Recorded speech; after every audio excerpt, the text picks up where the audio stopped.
2011 mains में question आया था कि आपको दिया गया in a triangle ABC I is incentre and angle BIC I is in center and angle BIC is 135. अब आपको एंगल BIC दिया गया है, एंगल BIC is 135. अब यहां से वो हो सकता है दो तरह के क्वेश्चन यहां पर आपसे फाइंड कराएं, जैसा कि मेंस में फाइंड कराया गया that triangle ABC will be, तो त्रिभुज ABC होगा, तो हमें चाहिए कि ट्रायंगल को हम कैसे बताएं। तो जैसा कि आप लोग जानते हैं ट्रायंगल को दो बेस पर डिवाइड किया जाता है, based on sides and based on angles. Based on sides की बात करें तो 3 ट्रायंगल हो सकते हैं क्योंकि 3 साइड होती हैं, ऐसे ही बेस्ड ऑन एंगल्स की बात करें तो 3 हो सकते हैं। अब क्योंकि यहां हमें एंगल की आवश्यकता है तो बेस्ड ऑन एंगल कौन कौन से होते हैं। First acute angle triangle. Acute angle triangle it means जिसमें सभी तीनों एंगल एक्यूट होते हैं वो एक्यूट एंगल ट्रायंगल कहलाता है। सेकंड राइट एंगल ट्रायंगल, समकोण त्रिभुज। यदि किसी ट्रायंगल में एक एंगल 90 हो जाए तो हम कह सकते हैं 90 डिग्री होगा। ऑब्ट्यूज एंगल ट्रायंगल, एक एंगल यदि ऑब्ट्यूज हो जाए तो हम कहेंगे कि ऑब्ट्यूज एंगल ट्रायंगल होगा। इस आधार पर हम किसी भी ट्रायंगल को बता सकते हैं बेस्ड ऑन एंगल। बात की जाए बेस्ड ऑन साइड्स, तो बेस्ड ऑन साइड्स भी 3 हो सकते हैं, क्योंकि 3 साइड हैं इसलिए 3 कंडीशन हो सकती हैं। फर्स्ट हो सकता है तीनों साइड इक्वल हो जाएं, यदि तीनों साइड इक्वल होंगी तो उस ट्रायंगल को कहा जाएगा इक्विलेटरल ट्रायंगल। और तीनों साइड इक्वल हैं इसलिए तीनों एंगल इक्वल होंगे, और तीनों एंगल इक्वल होंगे तो आप लोग वहां पर कहेंगे all sides are equal and each angle is 60। सभी भुजाएं बराबर होती हैं और प्रत्येक कोण 60 डिग्री का होता है, तो ऐसा ट्रायंगल इक्विलेटरल ट्रायंगल कहलाता है। हो सकता है 2 साइड इक्वल हो, 2 साइड यदि इक्वल होंगी तो ट्रायंगल को कहा जाएगा आइसोसेलेस ट्रायंगल, समद्विबाहु त्रिभुज। हो सकता है तीनों साइड अलग अलग हो, तो तीनों साइड यदि अलग अलग होंगी तो ऐसे ट्रायंगल को कहा जाएगा स्केलन, दैट मींस विषमबाहु त्रिभुज, सभी साइड अलग अलग यदि होती है। अब यहां हमें एंगल के आधार पर ट्रायंगल को देना है, तो जैसा कि मैंने अभी अभी आपको कुछ देर पहले बताया कि यहां पर जब भी किसी सेंटर के साथ एंगल आए तो जरूरी नहीं आप फिगर बनाएं, डायरेक्ट क्वेश्चन के लिए जा सकते हैं, डायरेक्ट वहां से क्वेश्चन सॉल्व कर सकते हैं। यहां पर 2 वर्टेक्स V एंड C हैं। अब 2 वर्टेक्स यहां पर B एंड C हैं, आपको दिया गया है एंगल BIC 135। अब आपको बार बार मैंने यहां से बताया कि जैसे वर्टेक्स हैं B और C तो यहां 90 के प्लस में आएगा A, वर्टेक्स हैं A एंड B तो यहां 90 के प्लस में आएगा C, वर्टेक्स हैं A एंड C तो 90 के प्लस में आएगा B। इट मीन जो वर्टेक्स यहां नहीं होगा वो यहां पर होना चाहिए। इसी तरह हमारे इस क्वेश्चन में BIC 135, तो क्योंकि यहां B और C वर्टेक्स हैं तो जो इक्वल में आना चाहिए वो होना चाहिए 90 प्लस हाफ ऑफ A। तो यहां से यदि हम एंगल A को फाइंड करें तो एंगल A के लिए हम कह सकते हैं एंगल A आएगा 90 डिग्री। अब एंगल A 90 डिग्री होगा तो इस बेस पर हम ये कह सकते हैं कि ये ट्रायंगल राइट एंगल ट्रायंगल होगा। डायरेक्ट क्वेश्चन की बात करें तो डायरेक्ट भी एसएससी आपसे क्वेश्चन कर सकती है।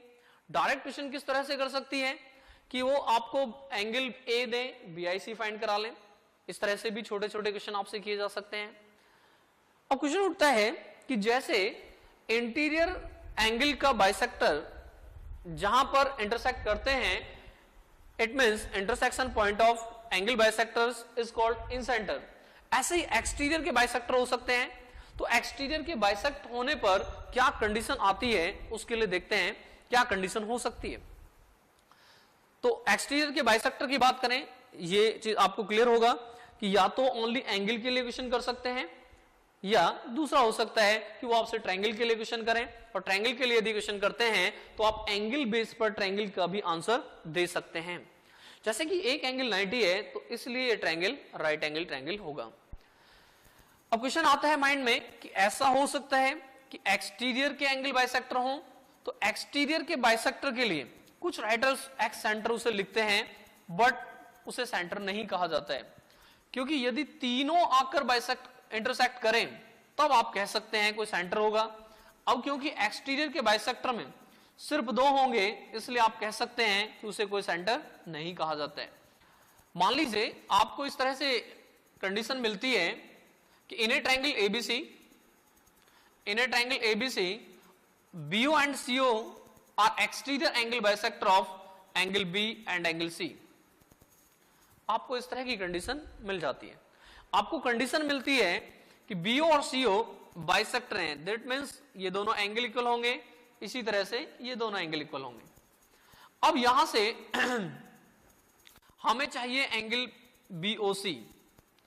तो ये है जैसे कि हमने एंगल बाइसेक्टर के इंटरसेक्शन पॉइंट से BIC को फाइंड किया, इसी तरह से हमें यहां फाइंड करना है BOC।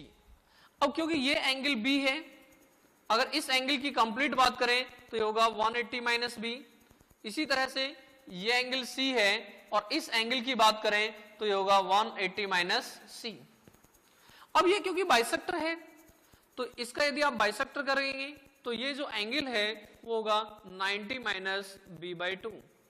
इसी तरह से आप ये कह सकते हैं कि ये जो एंगल होगा ये होगा 90 माइनस c/2। अब ट्रायंगल BOC की यदि आप बात करें तो आपके पास एंगल B है, एंगल C है, आपको एंगल O को फाइंड करना है। और किसी भी ट्रायंगल में यदि दो एंगल आपके पास होते हैं तो थर्ड एंगल को आसानी से फाइंड किया जा सकता है। जैसे कि अगर हम यहां बात करें अब ट्रायंगल BOC में एंगल BOC की, तो एंगल BOC को निकालने के लिए आपको इन दोनों एंगल को माइनस करना होगा। अब दोनों एंगल को माइनस करें 180 से तो आपका आंसर आ जाएगा। एंगल BOC होना चाहिए 180 माइनस बताएं 180 माइनस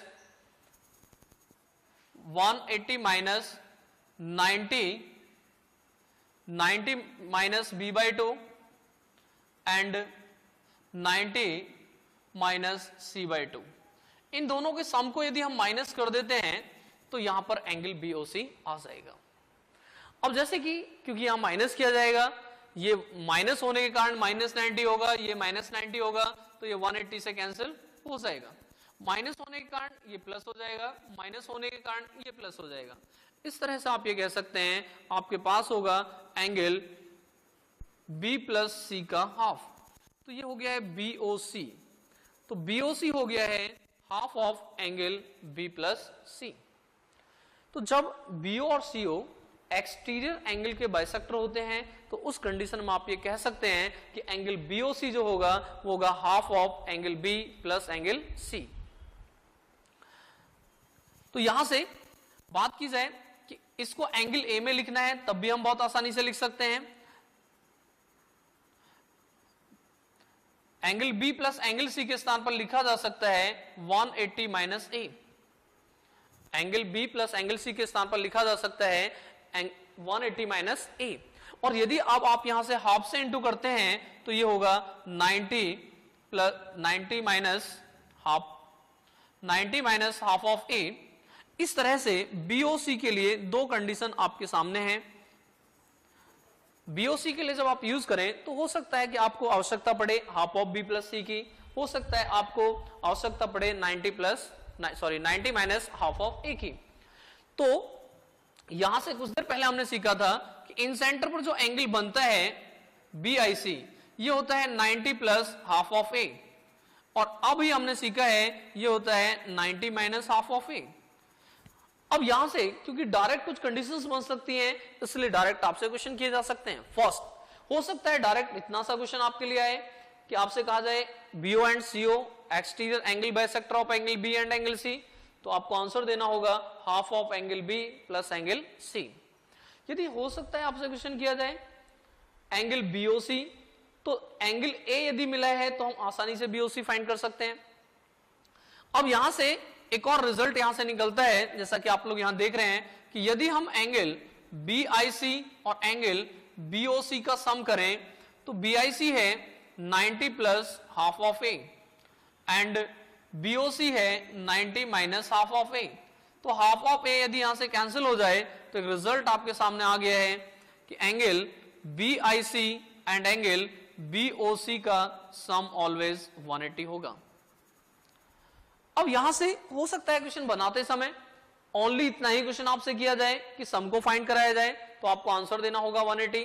हो सकता है BIC दिया जाए BOC फाइंड कराया जाए तो आंसर देना होगा BIC दिया जाए तो BOC को 180 से माइनस करके देना होगा।